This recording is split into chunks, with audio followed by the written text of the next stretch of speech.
Group 1 లో మరో 60 పోస్టులు. ప్రభుత్వ ఉత్తర్వులు 563కు పెరిగిన సంఖ్య. గ్రూప్ 1 లో మరో 60 పోస్టుల భర్తీకి రాష్ట్ర ప్రభుత్వం అనుమతి ఇచ్చింది. ఈ మేరకు తెలంగాణ పబ్లిక్ సర్వీస్ కమిషన్ కు మార్గదర్శనం చేస్తూ మంగళవారం ఉత్తర్వులు జారీ చేసింది. వీలైనంత త్వరగా నోటిఫికేషన్ షెడ్యూల్ జారీ చేసి నియామక ప్రక్రియ ప్రకటించాలని ఆ ఉత్తర్వులో ఆదేశించింది.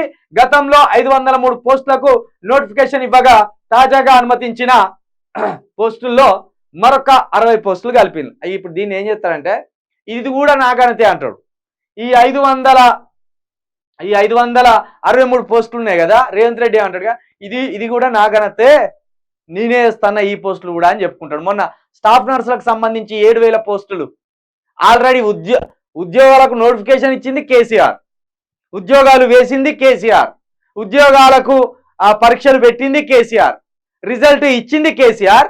అది ఎలక్షన్ కోడ్ వల్ల రిజల్ట్ ఆగింది.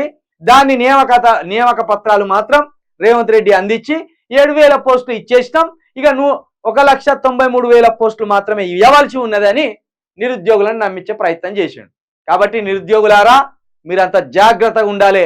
మీకు ఇంకా 2 లక్షల పోస్టులు వేయలేదు, దాంట్లో ఒక్క ఉద్యోగం కూడా ఇంతవరకు మీకు రాలేదు, అది గుర్తుపెట్టుకోండి.